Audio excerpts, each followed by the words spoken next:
Best of r/malicious compliance episode 71. Subscribe for edit videos daily. I was the representative for a US based company until the end of last year. I was notified of this via email early last month. No prior notice, no forewarning, nothing was even remotely indicating that we were going to be left out. That I should stop using any documents that contain the company's name and anything else related to it. I should also avoid doing anything that would imply in any way, shape or form that I or my own company are still their representatives in my country. This, mind you, is not a small task, as we are talking about a fairly large business with more than 40 different locations in my country, which means repainting every single one of them so the company's logo is not shown, destroying business cards, stationery, advertising, websites, social media and a ton of other stuff. We were not given any specific date to finish destroying and removing everything, and we assumed, given the size of this enterprise, that we would have some time to sort everything out.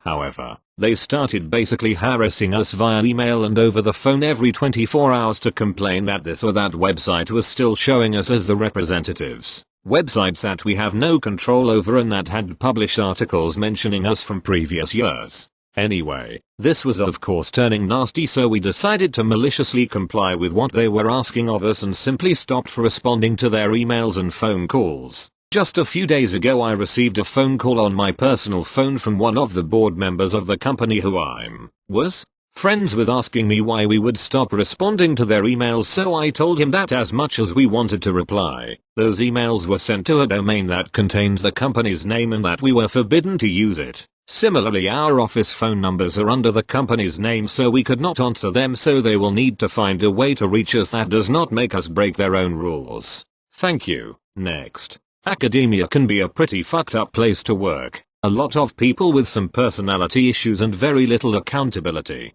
I was a scientist and at a research institute, and the head of our lab was one piece of work. We worked in a big division of many labs that shared a common kitchen with a pretty nice espresso machine and kept a collection of nice espresso and cappuccino cups for everyone to use. Our boss was obnoxious and a bit of a slob. One sign of his slobbery was he just let his dirty cups from his espresso drinks, common cups from the office kitchen, collect in his office. Sometimes, one of us would get so disgusted, we would just collect them and clean them for this pathetic baby, because we felt he couldn't take care of himself.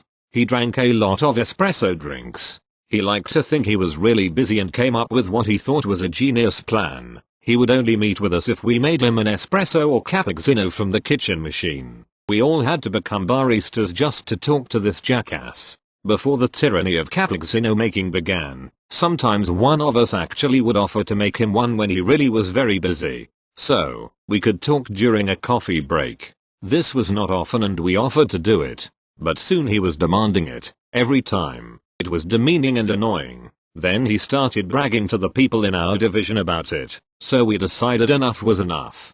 We came up with a plan. Every time we met with him, we would bring His Royal Highness's espresso drink and make one for ourselves as well. We would drink ours during the meeting and then leave the cup in his office. He already had enough dirty cups in there, and there was enough general chaos on his many desks. When we started that, the slow accretion went unnoticed. As planned, first all the good cups that everyone liked ended up in his office, which got everyone's attention. Then just all of the cups.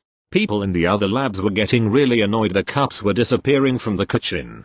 People would bring more in, and they would disappear as well. Eventually, not too long after we started but after there was a major impact and people were pissed, someone else came to his office and saw this disgusting array of dirty coffee cups, their coffee cups, filling his office. He was publicly shamed and people never stopped making fun of him about it. I don't know if he ever caught on as to how we exponentially expanded the number of offending cups, but he lost his appetite for those coffee drinks and we never had to make that asshole one again. Thank you. Next. Article. Lee was told to turn in the key to his cruiser, his guns, and his uniform, immediately. I gave them my uniform shirt. I gave them my turtleneck. I gave them my ballistic vest. I sat down in the chair, took off my boots, took off my pants, put those in the chair, and put my boots back on and walked out the door. He didn't have spare clothes or a ride home. He walked nearly a mile before his wife picked him up.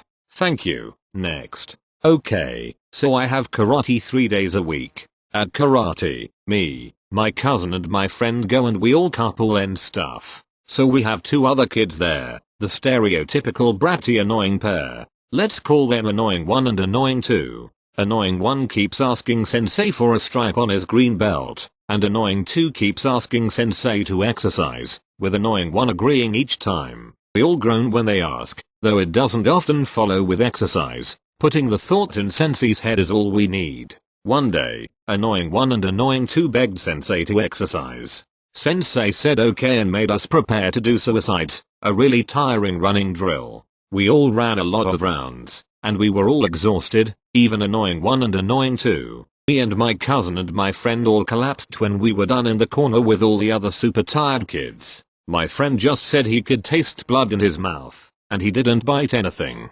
Sensei called annoying 1 and annoying 2 up, with all of us still laying down and wheezing. I took a puff of my inhaler. Now, you run. With all of us watching in shocked silence, annoying 1 and annoying 2 ran up and down the mat. You can go home. With us still in shock, we all fumbled out into the lobby, except for annoying 1 and annoying 2. I put on my sneakers, and glanced through the door threshold. They were still running. Sensei yelling at the 2 to go faster and stop being tired. Even after we went downstairs, I could still hear sensei yelling you wanted to exercise and stuff like that. TL. Doctor, annoying kids wanted to all of us to exercise. Sensei made them run and run and run. Thank you. Next. Before we begin, dear readers, a brief bit of backstory. I have found that every company has a Todd. You will know who your Todd is, because he is who you call when you don't know who to call. When the unthinkable happens and everything is on fire and there is no hope of salvation, Todd steps in to fix it. Todd spends his entire time just fixing the unfixable. He has been with the company since the dawn of time, knows the true names of several demons, and was in the room when the old magic was written. Our Todd has an elite team to be on call when stuff breaks. Each team member is the highest authority in the company for one specific thing or another. They are the elite. Their word is law, and to question them is to question Todd. Our story begins shortly after I had accomplished greatest goal, and became the newest member of Todd's team. Now my company works with point of sale. We sell computers, software, printers, card readers, and pretty much anything you need to take money from someone else. After years working in the call center, I proved myself worthy of Todd's attention. I interviewed, tested, and became the specialist of third-party integration. My focus is the connection between our product and whatever weird stuff your company wants to use. Examples of this include getting smart lights to change on command from ordering kiosks, letting the staff control the new jukebox you bought with their employee ad cards, or getting the sales data for the data report to your Canadian counterparts in both French and English, but only if someone buys the Poutine-saurus surprise that day, and other fun conundrums that only the client can fathom. It is important to note that during my time in the call center, I was paid hourly. As a specialist, I would be made a salaried employee, and would be on call. After accepting the position, I was told that I would have a trial period of 1 month to prove myself. I would remain hourly, but would have a pay increase to more closely match my expected rate as a salaried employee. I would have the title change and new responsibilities of my job, but I had this month to prove I was worth the extra dinero. The first day of my new job, we get a call from one of our more needy clients. They lay out a series of demands. All of their stores must be upgraded to Windows 10, as each store makes about $10K a day. Taking them down for a remodel is not acceptable. All of these upgrades must be done overnight while the store is closed. If the upgrade fails, the store must be rolled back that night so that can open hourly. The window of time to do one of these upgrades is 8 hours. The fastest they have been able to do one is 10 hours. All of this means one thing. They need a specialist to do the upgrades. One that knows their integration. I give Todd the put me in coach nod and a deal is struck. Todd is about to leave on vacation, which leaves me under the control of Steve, the director of the support center, who used to be my boss before I worked for Todd. I am now on overnights. 4 nights a week I upgrade these stores. I supervise 2 to 3 technicians who are on site in separate stores. I do all the software. They do the hardware. This process is staggered based on time zones, so I generally am pulling 12-hour shifts. The OT is amazing, especially paired with the raise I got. Fast forward a week or two, the initial batch does not go the best. I have a 40% failure rate. This is due to scripts provided to both the client and me by the various third-party companies used by the stores, including their music, food delivery, and credit card processors. Everyone on their side knows who is the bad guy here. Talks are in place and we are moving forward. A meeting between the client and us is scheduled near the end of the week, right in the middle of my off time. As I said, I am working 12 hours a day. I live a full hour from work, and for security reasons can't do these upgrades outside the office. I have 10 hours to eat, sleep, get up, and eat again before work. Once I get to work, there are no breaks on the upgrade train, no lunch, no stopping, so I get home around 11 AM each day. The meeting is set for 4 PM. I can't get any reasonable sleep before the meeting or after. Steve demands that I be there to account for my failures. I already have another specialist designed as my proxy for these sort of meetings, because sleep is a thing. I also explain that I am still hourly, but he won't hear it. He insists that I need to be there to explain why the project is going so poorly, and that my explanation better not just be throwing other people under the bus. He tries to explain that I am salaried and therefore need to be there when the company needs me, especially when I am the one who is screwing up.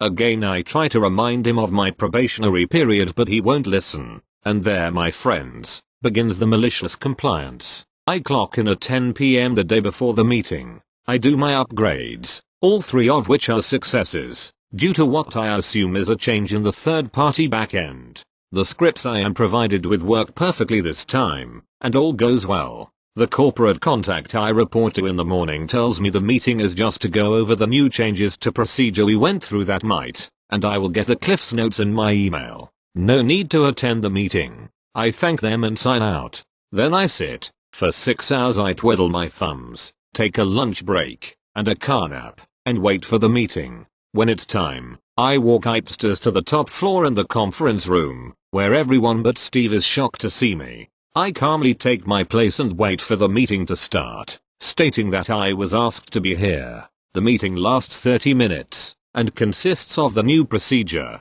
praise for my diligence, and a quick overview of how the timetable will change because of the past failures. It is noted that my performance has prevented a lot of the sites from failing when they would have otherwise, and the client is pleased with my work. Steve, who had previously blamed me for the failures, sheepishly agrees that I was a good fit for the project. Then the meeting ends with the best part. The person giving the talk states that she knows I am asleep right now, so she will go over the changes with me personally when I get in tonight. Meanwhile, the guy I asked to sit in on the meeting for me will work with them to set up the changes to be deployed. About 3 hours of work, so that it's all ready when I get in at 10. The meeting ends. Steve makes a comment about the changes being done by someone with more experience and hints that it should be my responsibility. I cheerfully say that rather than waste my coworkers' time, I will just do the changes myself. I have my 3rd or 4th wind by now, and am ready to go.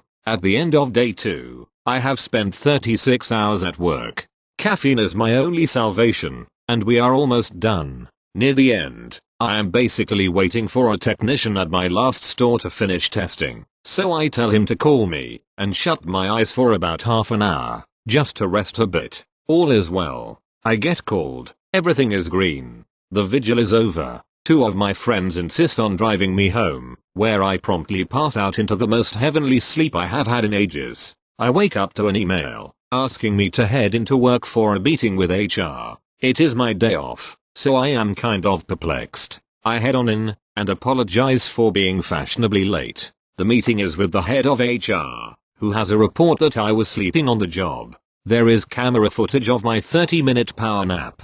I calmly explained that Steve had asked me to show up to the meeting, and then asked me to stay later to set up the changes, and by the time I took my nap, during what I called my paid 30-minute break, I had been in the building for 35 hours. I politely remind the HR head that I am on my trial period, and will be expecting overtime pay for that time. It came out to about 33 hours and change, due to my extended lunch break. Todd returned from his vacation and taught Steve a new definition of duties. From then on he would not be given control over Todd's team when he was away, and we would report directly to the CEO. The project completed without much incident, and I passed my probation with flying colors. Edit. A bit more info, since people are asking. Steve would later be fired several months later due to a similar situation where he threw someone so hard under the bus that everyone stopped and saw how uncool that was. He was replaced with new Steve, who is a superior Steve in every way. Thank you. Next. I will split this story up into 3 parts. Chores, phones, walking the dog, TL. Doctor at bottom, chores. So my mom and I always had a rough relationship and we are both stubborn. I have to be the mature one since I was 9/0. She constantly treated me like a black sheep in the family even though I tried my best to fulfill her unreasonable request. I have 2 older brothers who are pretty chill. One week she agreed to my request, which was simple. Me, Mom, I have many exams this week and the following. Can I do less house cleaning? Mom, well, does your brother complain? Me, no, when he had his exams you told him to not do any work besides school. While I am only asking for less. She declined after all but agreed that I can start cleaning after my homework and learning. 3 days and she demanded that my brother would check in on me if I'd really do my homework or just spend my time. IDK what she thought because I am a nerd. He told her that I always study hard and instantly start cleaning after finishing. She didn't like it and told me to finish my chores until 6 PM so she could come home to a tidy home. I did not answer her at all because I knew that 3H are not enough for homework and cleaning. I stopped helping after she told me to leave it or do it better. After my 13Y/0 me tried my best. 2. Phones. My mother once picked me up from a sleepover after I didn't reply for 2H. I told her in the car that I informed her that I arrived safely and we'd watch a movie, but that was not good enough for her. She took my phone and said she would keep it for a week. I was angry and didn't understand her at all. So after I cooled down I got into her room. Me, Mom, I need to wake up at 6 AM. You have to wake me or give me my phone. Mom, you have a clock in your room, use it. Me, Mom, you know that it can't wake me. It is not loud enough and we've been through it already. Mom, I won't wake you. That's not my task. Me, so you want me to miss school for a week? She later gave me my phone after my brother talked senses to her. 3. Walking the dog. Background. My mom always wanted me to be at home very early. My school went till 3 PM and I had to be home at 4. I had 4H to go shopping even though the way takes 90 minutes. One time my mom took my and my brother's phone after we did something I don't remember anymore. I still needed to walk the dog but it was already late in her eyes, 8 PM. So my brother had to escort me. When we got outside the nice summer night air hit us like a blessing. My brother felt really petty and insisted to walk the long round. After a really good conversation, a walk around the whole city in 4 hours we went back home. Our mom was angry that we took so long but she didn't give a time limit like usual. She insisted that we should have informed her but we told her that we did everything we could on a Sunday night without our phones. We got them back on the spot. TL. Dr. 1 I stopped helping my mom after my best was not the best and she didn't like our agreement on the time schedule. 2 Mom took my phone. I told her to wake me or cause me to miss school for a week. 3 Mom took our phones. We walked the dog all night and drive her crazy by not responding to her. Thank you. Next. This is small and short and it made me laugh and honestly quite proud of my daughter. We are at a nice Mexican food restaurant. It is nice and comfortable and I know the waiters. Me, my mother-in-law, my husband, and 2 kids come to eat before we go grocery shopping. I give my kids quesadillas and french fries. My eldest, 4 years old, eats all her fries and doesn't touch her quesadilla. I say, come on, eat 1 bite of your quesadilla. Daughter looked at me and took the front of her teeth, then took a tiny bite of it and showed me. I got mad at first that she was being smart with me, but then laughed at myself since I was not so specific. You won this round, daughter.